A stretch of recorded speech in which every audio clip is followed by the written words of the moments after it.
My name is Rick Renner, and today I'm giving you a studio tour to show you some of the things on the shelves of our TV set.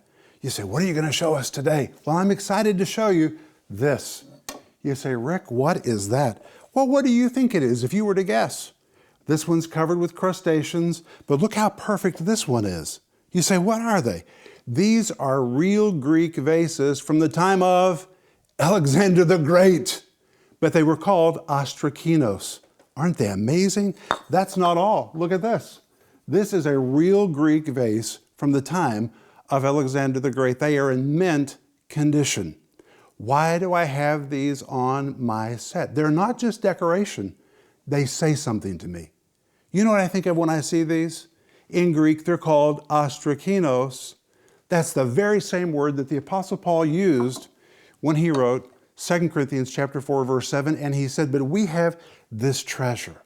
It's talking about the gospel. It's talking about the power of the Holy Spirit. We have this treasure, he says, in earthen vessels.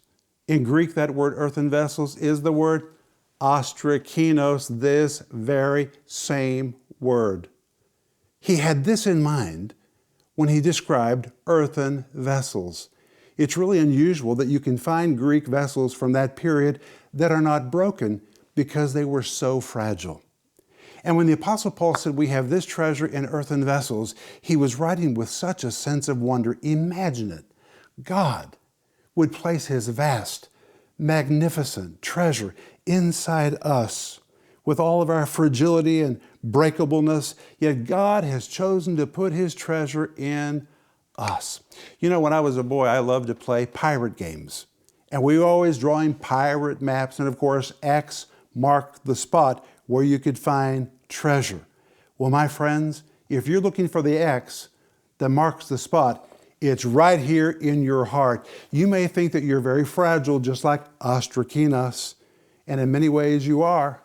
But if X marks the spot, then you need to look no further. Just look right here, because the Holy Spirit is inside you and is inside me. We are the repository for God's richest treasure. And when I look at this ostrakinos, that's what I think about. And that's why these are on my shelf. Wow, wasn't that a great video? My friends, would you please subscribe, like, and comment under this video? Please do that. It will help us reach more people with the gospel of Jesus Christ.